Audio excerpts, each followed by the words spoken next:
딸아, 이 결혼 꼭 해야겠니? 그 말이 입 밖으로 나왔을 때 이미 제 마음은 답을 알고 있었던 것 같습니다. 평생 작은 식당을 운영하며 내 딸만큼은 남 앞에서 부끄럽지 않게 키우자는 마음으로 살아왔습니다.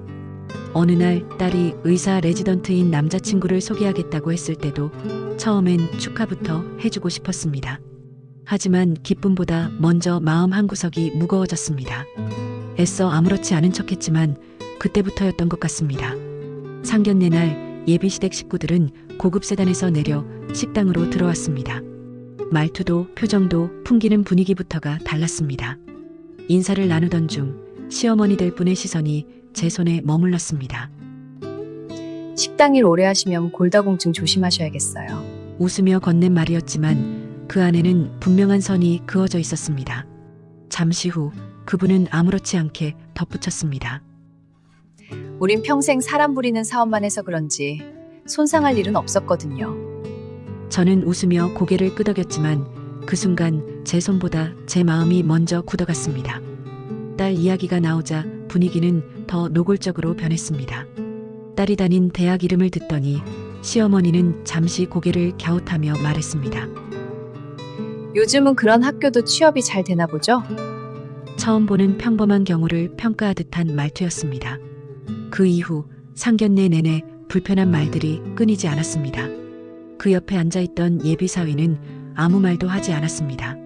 부모의 말이 불편하지도 않은 듯 그저 스테이크만 조용히 썰고 있었습니다. 그 모습이 더 마음을 서늘하게 만들었습니다. 이 집안에서는 이런 말들이 이미 너무나 자연스러운 일인 것처럼 보였기 때문입니다.